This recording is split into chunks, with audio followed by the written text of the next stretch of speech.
So 10 in your town. We're in Revere, and we have somebody to be revered. Sue, you are, would I say the queen of Revere?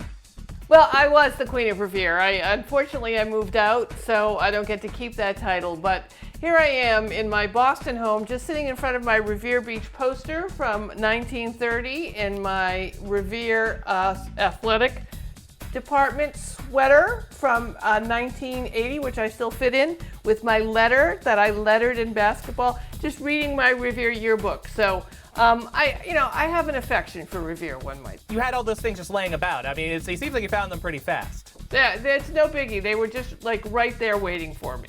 So you have a lot of Revere pride. Tell me, what is your best memory, or what's like the biggest thing you took from being a Revereite? Is that what they call themselves, Reverites? I don't know what we call. We call ourselves what we want, and you don't push back on it. That's how Revere rolls, especially my part of Revere, which is Shirley Ave.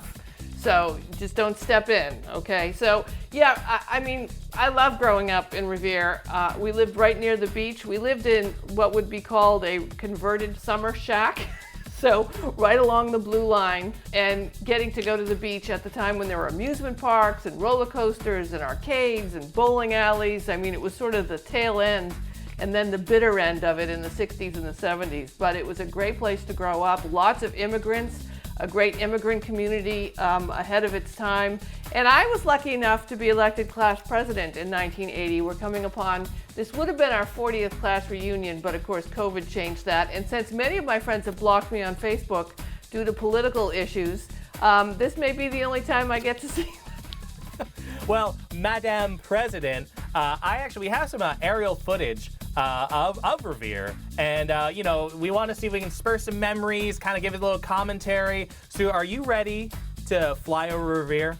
I'm ready to fly over Revere. I'm ready to have the Revere Beach in the good old days when the bandstand was filled with music and the moon was full and the planes were flying over. I'm ready to roll. All right, let's take a trip down memory lane. All right, tell me where we're at right now, Sue. Okay, that looks like Point of Pines to me in Revere Beach. That's right along the Lynn border. That's where the rich people used to live. Oh! They probably still do live there.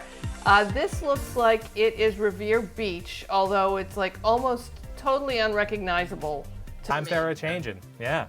You know, I mean, it's hard to keep track because things have changed so dramatically. And now describe what I'm seeing here. It looks like a nice shot. Yeah, this is Revere Beach. When I was in third grade, Revere Beach had just burnt down. This is where the roller coasters were and all the amusement parks. There's famous Kelly's roast beef where only boys got to work for the longest time. Really? And some of the boys I went to high school with, they didn't have cash registers for like forever, and they would like tally up how much money your order was, and I'd be looking at them like, I know you didn't pay attention in math, but somehow Kelly's only hired boys and they didn't have cash registers for the longest time, but I'm sure it's okay now. Right. This here, again, like when I said, when I was in third grade, all the things were burning down. I thought insurance fire actually was a type of fire. I didn't know that it was to make money on buildings, and then they built all these great, big, beautiful apartment buildings and condos, and I went up to the mayor and showed him my drawings of what I thought Revere Beach should look like, Mayor Colella, and he actually put them on display in City Hall. So I was a planner back then. This is the bandstand, the famous bandstand on Revere Beach near the Shirley Ave entrance, near the Revere Beach Blue Line.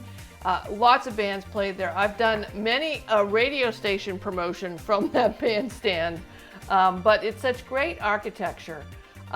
This looks like, where are we? This is that's a City test. Hall. This is a quiz. That's City Hall. Okay. That's City Hall on Broadway Revere. Many people in the New England area will recognize that architecture where it had one entrance on one side and an entrance on the other, and then the front, which we're not seeing, which will lead up from Broadway. But a very standard, typically New England City Hall, where for a long time for Halloween they would decorate it and we would get to go up and go through it as a haunted house. But there's lots of Revere that is very old and very oldie New Englandy. It used to be a marsh and a farm area as it was developed. Folks often just think about the beach part, the oldest public beach in America. It's a public land that was protected, 3 miles of shore, just 5 minutes from Boston. But the rest of the city, that looks like the stadium for Revere High School, where many games were played. What's their mascot right there? What am I seeing? That's the Patriot. We were the original Patriots, I like to say. So the Revere High Patriots, I don't know how they're doing these days, but when I was in high school in the late 70s, not so great. But I still lettered. I lettered in basketball. I don't know how many games we won, and I sat on the bench a lot, and there's a lot of pictures of me taking score.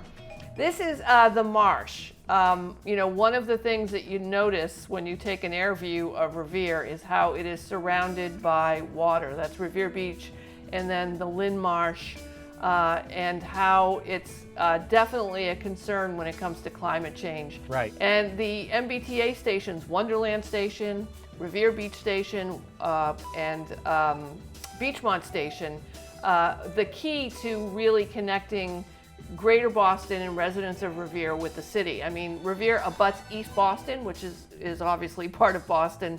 And for the longest time, I thought I actually lived in Boston growing up because it's so connected. The old Blue Line trains, you rarely ever hear about them breaking down when we were talking about MBTA delays and challenges around the Blue Line. So a very consistent way to get to Boston.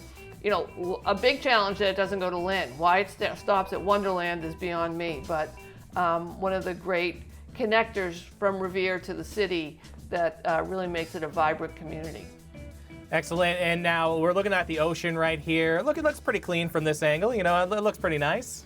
Yeah, one of the things we don't talk about a lot in Massachusetts, which I think we should take credit for, is the Deer Island plant in Winthrop, which actually cleans all of the things that come out of our homes and toilets and cleans it and puts it way out into the ocean so that it doesn't pollute our waters. Revere Beach for a long time was very polluted. When I was growing up, we took our life into our hands to go into the water. But Deer Island is this great modern technology that really has changed not only Revere Beach, but made the waters all around it clean. So it looks a lot like Fort Lauderdale in Florida from up here. And so you're taking a look at what it looks like now, a little aerial footage. Any big surprises, or does it kind of still feel the same, look different? What comes out to you? Yeah, the development on Revere Beach is the part that is the most compelling. And also when you look into the interior of Revere, where the houses are still close together, you really get to know your neighbor really well. The architecture and the development there it seems pretty much stayed the same. So Revere continues to be both a city on the verge and also a city with a foot firmly planted in the past. We can't look forward without looking back, and it looks like Revere's, had a lot to offer, has a lot to offer, and we'll see where the future goes. Yeah, it's definitely always the possibility of Revere. I continue to believe that its strength is in its immigrant community, which always moves in. When I was growing up, it was Italians, German Jews, refugees who had fled Cuba, who had fled the Holocaust.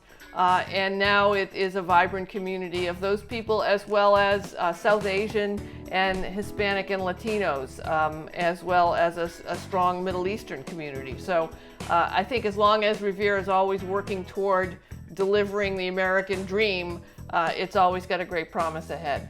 Excellent. Well, thank you for your thoughts, Madam President, and taking this trip down memory lane. I'm going to get back to my yearbook and look at my pictures because I'm in it a lot. Because I was also on the staff, so that's how I knew how to get in a lot. So, here I am playing basketball. Oh, look at that. Oh.